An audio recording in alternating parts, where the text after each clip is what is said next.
Today is the publication date for Hillary Clinton's new book about children. Mrs. Clinton, as we have already seen, has strong opinions, and so it is with her proposals to help our children. The book is titled, "It Takes a Village," meaning it's everyone's job, not just parents, to raise America's children. Mrs. Clinton says she wrote the book herself, and the White House provided her copious longhand notes to prove it. For this book seems to represent Mrs. Clinton's deepest concerns. Your book takes some very strong stance. This is not what some people thought was going to be a nice, soft book to show that you had a softer image. One of the controversial parts of your book has to do with health care. Remember health care? Yes, I do, very well. Okay. You speak of Medicare for older people, and you want it for children. You want universal health care for children. You want federally funded or funded early education, Head Start. You want funding for proper daycare. You seem to be swimming against the tide. You know, all we hear about is less government, less money. You're saying just the opposite. Well, that's because I think the tide is not going in the right direction. I think we are causing ourselves a lot of problems because we are not doing what it takes to support families. And I mean hold them accountable, hold them responsible. I believe strongly in marriage. I think that divorce should be harder for people with children. I want people to take responsibility for themselves and their kids. But at the same time, I'm out there. I know how hard it is for most Americans right now. They don't have a place to put their child that is safe and good unless it can be subsidized. So for me, this is going in the right direction because in the long run, it is cheaper than prisons, it is cheaper than violence, it is cheaper than tearing at the quality of our life together. Let's talk about some of the social issues. You have said that this is children who have one parent are 2 to 3 times as likely to have emotional and behavioral problems as children living in 2-parent families, more likely to drop out of school, get pregnant, etc., and remarriage of their parents doesn't seem to better the odds. What's your solution to the one-parent dilemma? What you've just recited from my book is the case, that we need more parents to both get married and stay married in order to support children. There will always be exceptions. I write about my mother-in-law who endured, I think, violence and abuse that should have led to a divorce. But in many instances today, it is not that extreme a case. And I think we ought to do a little more, both to help parents stay together, but if it's inevitable that they are going to divorce, to provide education and counseling so that they don't let their problems affect their children. And then in your book, you weave in your own personal experiences, and you say, "My strong feelings about divorce and its effect on children have caused me to bite my tongue more than a few times during my own marriage." Right. When? Oh, why? Oh, I can't all wait. The time. I think any couple... You've considered divorce? No, never divorce. But certainly I have thought hard about how a situation can escalate out of hand. You have to really be committed to it, and you have to be willing to make compromises and to bite that tongue from time to time. To make that marriage last almost no matter what. Yeah, at least during the childhood of those children, yes. You've heard the expression, murder yes, divorce no? Well, yes, I have. Did that ever apply to you? No, but maybe short of that. I've had, you know, just like all of us, we've had our ups and our downs, but it's been such a great commitment for us, and I think having Chelsea made it even stronger. I want to talk a little bit about Chelsea. She's going to be 16 next month. Yes, she is. You've kept her out of the press, and the press has been really pretty good about it. But yes. She'll be going off to college. Tell us just a little bit about her. What is she interested in? What do you think she wants to do? Well, she is still very interested in ballet.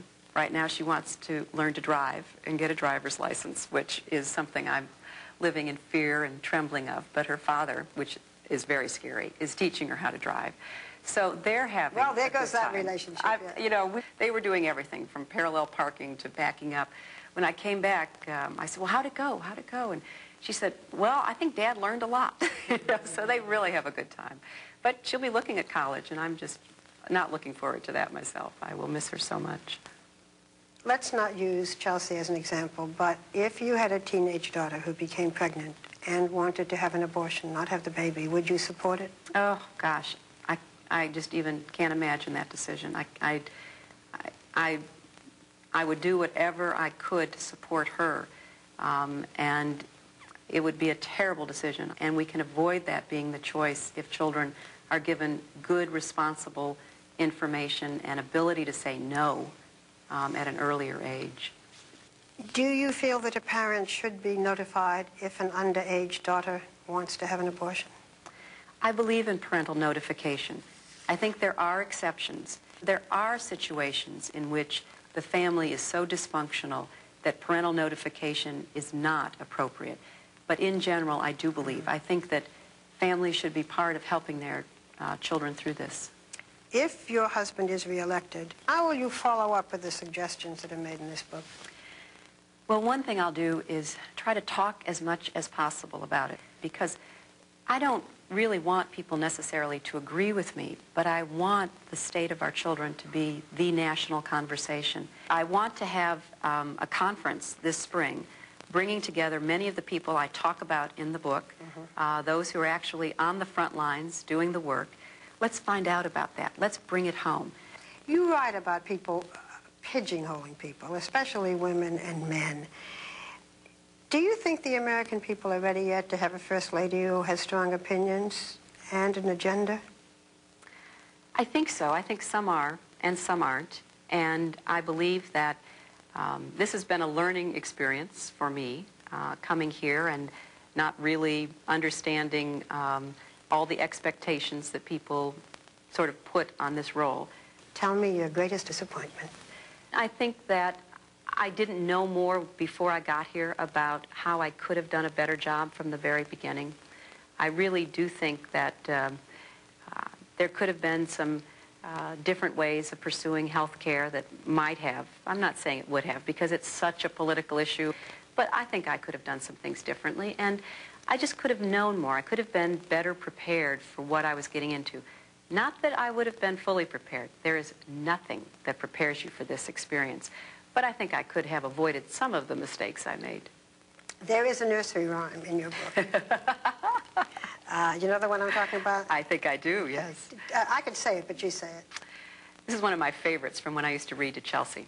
As I was standing in the street, as quiet as could be, a great big ugly man came up and tied his horse to me. You know, I've always loved that, because in every person's life, the unexpected, the disappointing, the hardship, it always comes. None of us has a clear sail through life. We all have problems, and sometimes we don't even know where they're coming from or why they're happening. And it's really a challenge to just kind of keep going every single day. I must remember that nursery rhyme from her book. Right.